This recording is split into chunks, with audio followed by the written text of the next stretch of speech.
the sun. Rebonjour à tous et bienvenue pour cette vidéo flop de l'année. C'est un top et un flop subjectif, c'est mon avis, mon opinion. Vous avez le droit de ne pas être d'accord avec moi, mais j'ai aussi le droit de ne pas être d'accord avec vous, donc vous n'êtes pas obligé de me dire oui mais t'as pas mis ce film, oui parce que je l'ai pas vu ou que c'est pas un de mes films préférés ou détestés de cette année. On va entamer les films les plus nuls de cette année. Il est 20h30, 21h, j'ai bossé toute la journée. Concrètement, c'est pas le meilleur moment pour tourner cette vidéo. Donc on va essayer de garder son calme. Hein. Allez, numéro 10. En numéro 10, on va parler d'un film français et c'est Red Dingue. Donc c'est un film de Danny Boone avec une femme qui veut intégrer le Red, mais ce serait la première femme à le faire, tout ça parce qu'elle est la fille. On l'accepte dans l'équipe alors qu'elle est vraiment mauvaise, elle fait des bourdes, c'est une flic mais elle tire dans des gens, elle se tire dans le pied, elle casse des bras, enfin je me rappelle pas exactement mais enfin elle est gauche quoi. Elle est gauche parce que c'est une femme entre guillemets, sexiste, bonjour. Et elle a le droit d'intégrer l'entraînement du RAID parce que son père est un ministre ou un truc comme ça. Enfin c'est mauvais, la réalisation, rien fait ni à faire, c'est simple, des fois c'est des plans même pas travaillés, on comprend pas ce qui se passe. Tout ça pour qu'à la fin elle sauve un espèce d'ambassadeur, au final c'est pas bon. C'est pas bon, puis enfin j'ai pas compris pourquoi à la fin ils tombent amoureux les deux, enfin c'est débile et ça envoie des messages tellement sexistes dans cette période avec ce qui s'est passé dernièrement avec l'affaire Weinstein et tout à Hollywood. Bon, le film date d'avant, mais ça envoie un message tellement sexiste, c'est dingue quoi. Et une femme ne peut pas être dans le raid parce que c'est une femme, ça peut pas être une policière parce que c'est une femme. Bon, à la fin elle finit dans le raid quand même, mais elle est toujours aussi gauche quoi. Enfin, je veux dire, il n'y a pas eu de changement. Puis elle fait toujours les choix les plus idiots possibles, c'est pas croyable. C'est pas le plus pire, mais c'est pas bon. Numéro 9. Alors la saga Moi Moche et Méchant, je n'ai pas compris. Moi Moche et Méchant, le 1 était sympa, drôle, Gad Elmaleh en doublure. Les trois petites filles sont cool, Gru est un méchant, les mignons sont cool, ils ont fait un film mignon. C'est comme la saga de Jure et Lapin Crétin. Il y a eu Rayman, il y avait Rayman et les Lapins Crétins, puis maintenant ils font des Lapins Crétins tout seuls. Donc quoi, ce qu'il y a à côté, ça plaît plus aux gens que l'histoire principale. Mais moi, Moche et Méchant 3, ok, il y a énormément de références à plein de films et tout. Il y a une ambiance assez années 80, assez sympa, mais enfin... En fait, c'est même pas que le film est pas bon, c'est que je ne comprends pas l'intérêt d'avoir fait ce film. Je vais peut-être m'attirer les foudres des gens, parce qu'il y a toujours un intérêt à faire un film, vous allez me dire. Et oui, je suis d'accord, mais je veux dire, l'engouement, ça va beaucoup trop loin. Gros des plus méchants, t'as toujours sa pote agent secret, là, qui s'occupe de ses enfants. Ils sont mariés, il a un cousin, il a un frère caché, pareil que lui, qui lui est mauvais mais qui veut devenir méchant, enfin ça n'a aucun sens, ça n'a aucun sens. Ça use des poncifs, mais jusqu'à la corde. Il est meilleur que le 2, le 3 quand même, mais déjà le 2, j'ai pas compris cette histoire de Gru qui devient agent secret, qui veut sauver, enfin j'ai pas compris. Je crois que c'est ça, hein. J'ai pas compris ce film. Numéro 8. Alors là c'est un sujet délicat parce que j'attendais beaucoup de ce film mais en fait ça m'a déçu. On va parler de The Circle, ou plutôt comme j'aime l'appeler, j'ai un casting de ouf mais je fais rien avec ça. Et c'est dommage. On a John Boyega, Emma Watson, Tom Hanks, Karen Gillan et on ne fait rien avec ces personnages. Ça parle de technologie et de sursurveillance, comment tout est accès technologique, comme on donne tout sur les réseaux sociaux. Emma Watson joue une personne voilà, très forte en codage, en informatique, qui veut intégrer The Circle parce que c'est le réseau social à la mode et tout, genre une grosse boîte type Google, type Facebook quoi. Et elle se rentre dedans, tout le monde lui dit ah t'étais pas là, t'as pas noté que t'étais là ce week-end, machin, qu'est-ce que tu fais toute seule. Et du jour au lendemain, parce qu'elle a fait une connerie, elle a volé un canoë ou un truc, voilà, enfin peu importe. Elle va se mettre à dire bah je fais une totale transparence, elle se filme H24. Elle filme H24 quand elle fait des Skype avec ses parents sont pas contents parce qu'ils la voient pas assez rentrer parce que du coup elle dort à The Circle. Le personnage de Karen Gillan qui est du coup la secrétaire de Tom Hanks, elle part en burn-out, elle commence à péter un câble. Et elle a un pote qui fait des tables, des chaises avec des boîtes serre. Et du coup elle a partagé une de ses publications, ça part en couille, ils se font la gueule parce que du coup les gens insultent. Et il lui dit pourquoi t'as faim. Et à la fin, justement, elle commence à prendre les devants dans la boîte, elle devient secrétaire, quasiment co-PDG. Elle trouve des moyens pour que tous les Américains, enfin, Big Brother quoi, enfin The Circle ça part en Big Brother. Jusqu'à les films étaient intéressants, ensuite ils disent avec The Circle, tous ceux qui ont les trucs collectés et tout, on va pouvoir arrêter les criminels, regarder cette liste de criminels machin, on va pouvoir retrouver des gens qui se cachent, donc ils se retrouvent et du coup l'ami du personnage d'Emma Watson il s'était barré parce que tout le monde l'insultait voilà donc il s'était caché et du coup les gens le retrouvent et du coup à un moment il y a un drone qui se plante devant sa voiture parce qu'il essaie d'échapper aux gens, hop il se plante, il va dans l'eau et il meurt. Mais pourquoi? Et du coup Tom Hanks est pas assez exploité, enfin c'est... Je veux dire il a un rôle de méchant dans le film, pourquoi? Et John Boyega il est là 5 minutes aussi. Donc du coup après le meurtre, elle se retire chez elle 10 jours, ensuite elle revient, et elle veut confronter les PDG en disant pour nous on fait de la full transparence, pourquoi vous faites pas de la full transparence aussi? Elle les met dans la merde, voilà, ils ont vraiment un rôle de méchant, parce qu'ils ont des trucs à cacher bien évidemment. Hein. Mais ça sert à rien, parce qu'en fait on apprend que c'est John Boyega qui a créé le Circle, The Circle, et que les deux autres lui ont volé sa boîte, donc du coup c'est une très bonne idée de base, mais c'est mal exploité. Et le casting est pas à la hauteur. Enfin, non, si, justement, le casting est bon, mais c'est un bon cast. Mais il a rien à faire là-dedans. Vous castez pas Tom Hanks pour 10 minutes, jouer un méchant qui n'a aucune profondeur. Emma Watson s'en sort, mais elle a rien pour réussir. John Boyega, il a 5 minutes, j'ai pas compris. Caster quelqu'un d'autre, castez pas John Boyega pour ça. Limite John Boyega en méchant avec Tom Hanks, ça aurait pu le faire. Et à la fin, le message, on la voit en canoë, tranquille et tout, comme tout au début du film. Sauf que là, il y a 5 caméras qui lui volent autour. Elle dit bonjour tout le monde, comme elle disait quand elle était en full transparence. Donc, c'est quoi le message? Est-ce qu'elle est toujours en full transparence? Est-ce qu'on doit tout donner et tout? Parce qu'ils ont inventé des caméras voilà, qui peuvent filmer partout, tout le temps. C'est quoi le message du film? J'ai pas compris. Qu'est-ce qu'il veut nous faire dire? Ok, que les réseaux sociaux, ça peut être nocif quand on met trop de choses, que voilà, il faut comprendre maintenant qu'aujourd'hui, notre vie privée n'est peut-être plus aussi privée, et que ça dépend de comment on protège nos comptes, de ce qu'on met sur les réseaux sociaux, faire attention à ça. Mais j'ai pas l'impression que le film, au final, t'as l'impression que ça dit ça, mais vu la scène de fin, je sais pas quel message délivre ce film. Et voilà, je suis déçu parce que le thème est bien, mais ça ne fait rien avec. J'ai l'impression que le film n'est pas conscient ou n'a pas compris le message qu'il voulait transmettre, ou alors qu'il transmet un message que moi je n'ai pas compris, mais enfin, dans ce cas-là je suis en tort, mais enfin voilà, ça m'a pas touché. Donc, puis, ils ont un casting de dingue, ils font rien avec. Ça c'est hyper dommage. Je veux dire, enfin voilà quoi, c'est dommage. Et c'est ça, en fait, j'attendais quand même pas mal ce film, il m'a beaucoup déçu, ce qui fait qu'il est si bas dans mon flop, alors qu'il n'est pas autant mauvais que Red Dingue ou de Moi Moche et Méchant 3. Mais voilà, subjectivement pour moi, il y avait tellement d'attentes que je suis tellement déçu. Numéro 7. Transformers 5. Alors, Transformers, c'est un cas compliqué, parce que j'ai bien aimé Transformers 1, 2 et 3. Vraiment.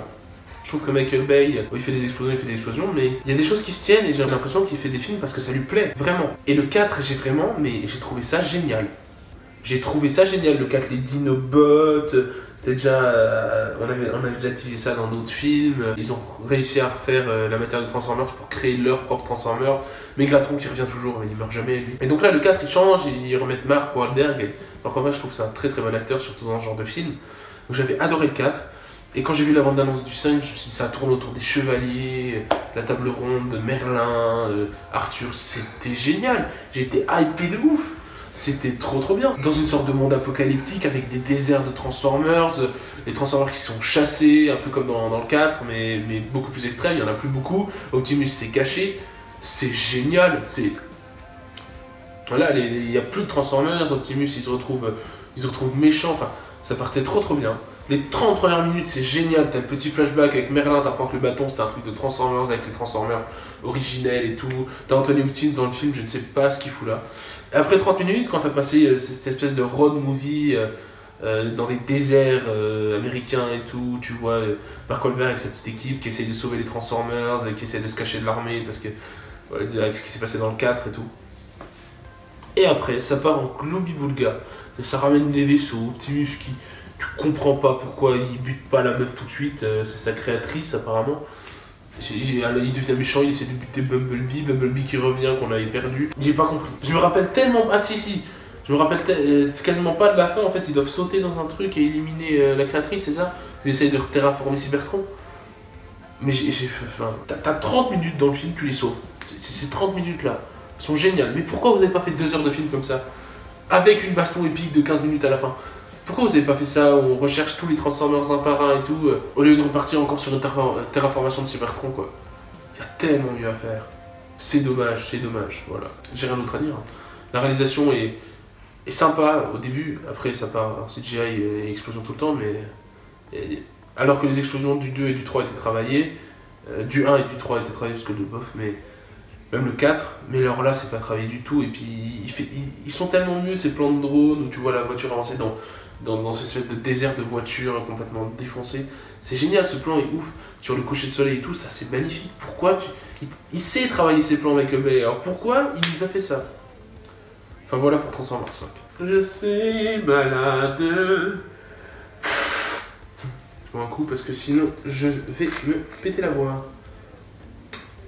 Numéro 6.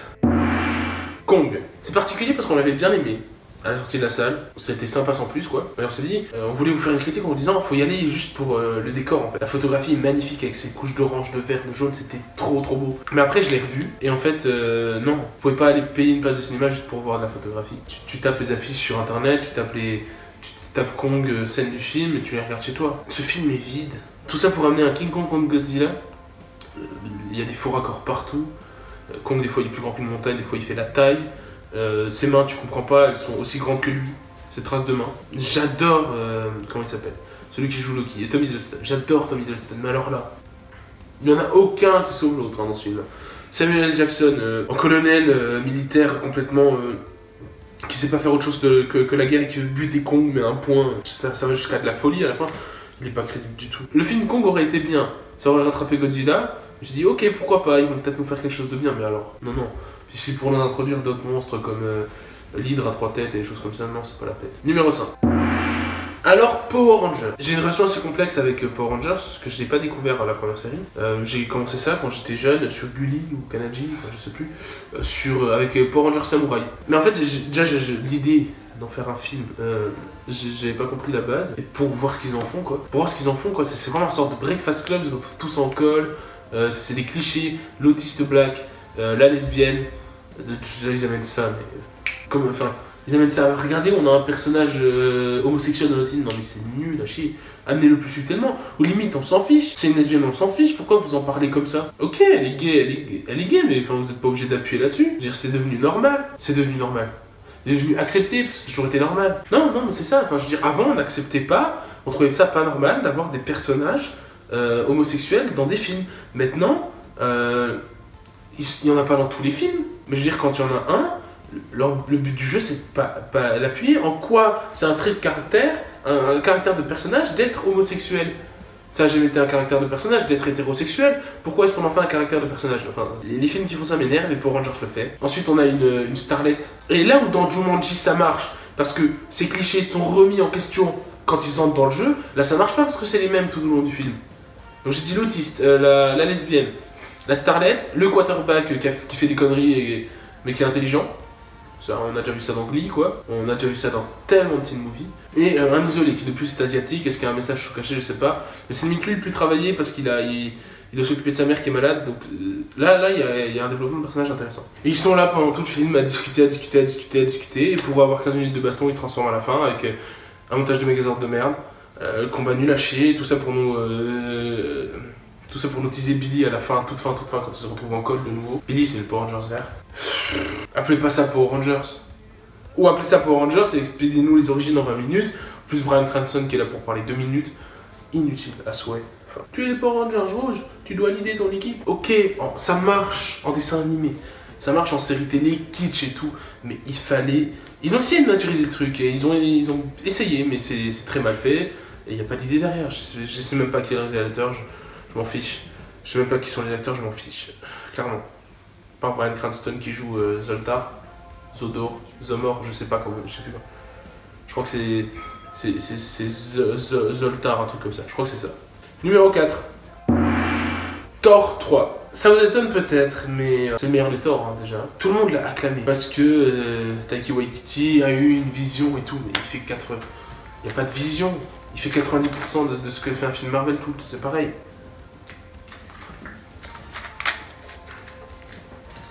Les premiers films Thor, il y avait de l'humour, mais c'était plus sérieux. Ils ont vu que ça n'a pas marché, ils se sont dit on va faire un film drôle et on va prendre un réalisateur qui a l'habitude qui a été encensé par son dernier film qui était une famille de vampires, un truc comme ça, des vampires véganes, je crois que c'est ça.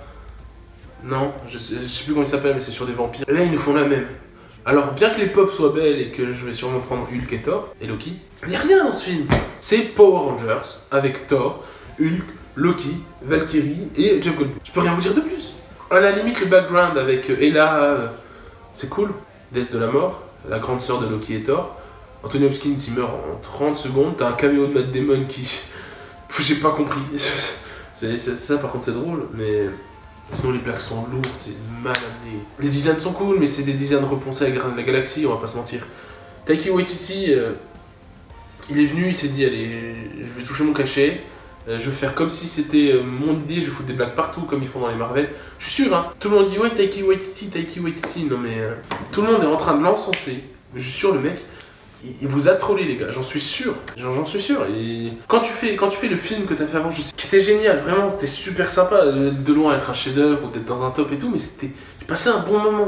Quand est-ce que t'as l'intention de réaliser un film Thor, sachant que c'est le 3e d'une trilogie qui s'inscrit dans un MCU qui a déjà 24 films derrière? Je crois pas que c'est une envie. Quand par contre t'es à la base du projet comme Josh Whedon ou comme les frères Russo qui ont fait Captain America 2, qui ont fait Civil War, qui veulent terminer avec Infinity War, là je comprends. Josh Whedon il a monté Avengers, c'était un truc de dingue. Là il y a de la recherche, là il y a une envie de créer, mais pas pour Thor 3. Enfin voilà. C'est digne d'un Power Rangers en pire parce que c'est Thor. Numéro 3. La Belle et la Bête. Pourquoi allez-vous me dire? Les cadres sont bien travaillés, la réalisation est belle, la bête très bien réussie, Gaston, l'acteur j'adore. Le fou aussi, c'est Josh Gad, j'adore Josh Gad. J'adore Emma Watson. Les chansons sont pas mal, ils ont même rajouté une chanson de la bête qui est cool. En français ça passe, mais en anglais c'est d'une horreur. Emma Watson, en fait, je viens de me rendre compte qu'elle ne sait pas chanter. C'est malheureux, ça me blesse un peu. Mais, oh là là. Pourquoi? Parce que le film est bien. C'est juste qu'on s'en fiche. C'est quoi l'intérêt de refaire le même, mais en live?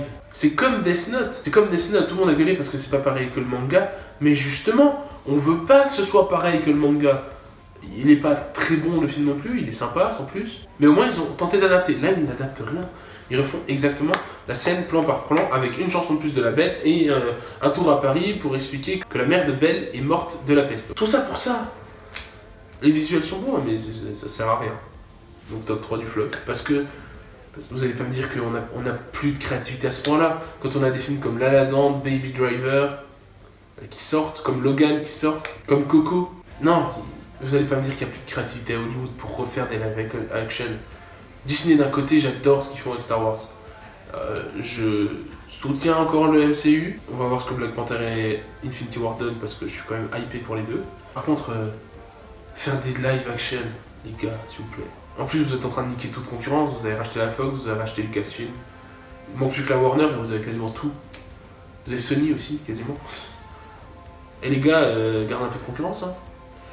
Enfin voilà pour La Belle et la Bête. Le film est bien, mais enfin, regardez le dessin animé quoi. Numéro 2. Overdrive. Alors Overdrive, c'est un Fast and Furious du pauvre en soi, mais avec des caisses anciennes. Ils veulent braquer un gars qui a que des Ferrari anciennes et tout, sauf qu'il change de plan et il braque un mec à Marseille qui devait les aider au début. Et c'est avec le fils de Clint Eastwood. Donc en fait c'est un braquage avec des voitures. Un peu comme le premier Fast and Furious en fait. Mais c'est pas bon, les acteurs sont clichés, ils savent pas jouer. Enfin, le fils de Clint Eastwood, c'est pas parce que son nom de famille c'est Eastwood qu'il est bon. Il est pas bon, le film est pas bon. Et ni fait ni à faire, il n'y a pas de développement de personnage. Et oui, tu vas encore te faire avoir par une femme parce qu'apparemment le mec il doit baiser à droite à gauche. C'est pas intéressant. Regardez-vous un Fast and Furious. Cette année il y a Fast 8 qui est sorti. Allez, regardez Fast 8. Plus intéressant qu'Overdrive. Parce qu'Overdrive c'est. Oh là là. Pourquoi je me suis infligé ça? Enfin, j'ai rien à dire parce que c'est nul. Tout est nul. Tout est nul. Y a rien. Si, ce qui sauve le film, c'est qu'il y a des belles voitures à l'écran. Tu tapes sur Google Images Aston Martin, t'as pareil. Je sais pas c'est quoi le budget, je sais pas qui est le réalisateur, mais c'était pas bon. Du tout. Et on arrive au numéro 1. Oh là là, le numéro 1. Ça me fait du mal. Mais je vais détruire ce film. Pirates des Caraïbes 5. La vengeance de Salazar. Le 1 était génial. Le 2 extraordinaire. Le 3 magistral. Et après ils se sont dit, on va continuer. Mais pourquoi? Lancez-vous dans d'autres trucs au lieu de nous faire des Land Rangers et tout avec Johnny Depp. Johnny Depp a marché avec Pirates des Caraïbes. Disney, vous avez réussi à faire un film de pirates, action, fantasy, hyper cool. Hyper cool. Pourquoi vous êtes... Le 4 était pas bon, mais le 5... Le 5 est inutile à souhait. Le 5, je vous explique en fait, c'est Monsieur Beau avec Madame Belle, en gros c'est ça, hein, qui se connaissent pas, qui vont tomber amoureux. Johnny Depp, qui est censé être le personnage principal de Pirates des Caraïbes quand même. Normalement c'était censé être Will Turner et Elizabeth Swann les persos, mais avec Jack Sparrow en troisième. Jack Sparrow est limite le personnage principal du premier. Donc en fait, enfin, j'ai pas compris. Il sert à rien, il prend aucune décision. Il ne prend aucune décision. Ce n'est pas un héros. Il lâche sa boussole, s'il vous plaît. On apprend comment il est devenu capitaine du Black Pearl dans un souvenir de Salazar. Et qu'il nous explique du coup pourquoi Salazar veut se venger et pourquoi c'est un mort-vivant. Du coup, ils partent à la recherche du trident de Poséidon pour annuler toutes les malédictions de l'océan, pour que du coup Will Turner puisse revenir plus d'une fois tous les 10 ans à la surface pour voir son fils, parce que son fils a été traumatisé pendant son enfance et tout. Elizabeth Swell fait quand même 2 minutes, Will Turner on le voit au début, à la fin. Oh, il va se marier avec... et puis il y a une fille qui est traitée de sorcière parce qu'elle regarde les astres et elle fait des mathématiques. Waouh, excellent. C'était même plus l'époque en fait, donc je comprends pas. Parce que c'est une femme, encore super le message quoi. Surtout qu'en fait ils se sont dit on va faire une femme qui se fait rabaisser, traiter de sorcière et tout, mais on va faire un personnage fort, le personnage n'est pas fort. Ok, c'est lui qui trouve la solution à la fin, avec le rubis machin. J'ai oublié leur nom, je m'en fiche. Hein. T'as le fils de Turner, et t'as elle. En fait elle s'appelle Ruby Barbossa, parce que or on apprend que c'est la fille de Barbossa, et devine quoi, 10 minutes plus tard, Barbossa il meurt en chopant le trident. Donc ils arrivent à enlever toutes les malédictions, du coup Salazar il est plus un mort-vivant, la mer se referme, hop, il se noie. Jack Sparrow, je sais même plus ce qu'il fait à la fin. Enfin, il était sur le bateau complètement torché pendant les 2 heures de film, et non, c'était pas bon. Donc du coup, Will il revient, le fils Turner va se marier avec la fille de Barbossa, hop, et tu vois la belle famille heureuse avec Orlando et Elizabeth qui se prennent dans les bras, machin et tout, hop, ils montent sur la colline, fin du film. Sauf que non, il y a une scène post-générique où tu vois Will qui dort avec Elizabeth, hop, qui fait un rêve, machin, où tu vois David Jones qui arrive, tu vois son ombre en fait, il fait un rêve, hop, il se réveille, en fait il n'y avait rien, sauf que sous le lit, tu vois quoi? Une sorte d'algue. Tu sais, les petits trucs qui se coinçaient sous les pieds de David Jones quand il sortait de l'eau. Sauf que toutes les malédictions ont été rompues, donc David Jones ne devrait plus être une sorte de pieuvre, ça devrait redevenir le marin, donc pourquoi il y a ça? Ça tige une suite, mais c'est totalement incohérent avec le reste du film, et surtout, on n'a pas besoin. Arrêtez-vous. Pour moi, Pirates des Caraïbes, ça s'arrête au 3, c'est tout. Enfin, je hais ce film. Je hais ce film. Il détruit Jack Sparrow, il détruit la licence Pirates des Caraïbes. Encore le 4, ça passait, mais alors là, c'est le pire film de 2017. Largement. Voilà, c'est tout pour ce flop. J'espère que vous n'êtes pas trop énervé comme moi. Dites-moi vous dans les commentaires ce que vous pensez de ce flop et donnez-moi le vôtre, si vous êtes d'accord avec moi ou pas. N'oubliez pas que ça reste subjectif, hein, c'est mon avis. Vous avez le droit de pas être d'accord.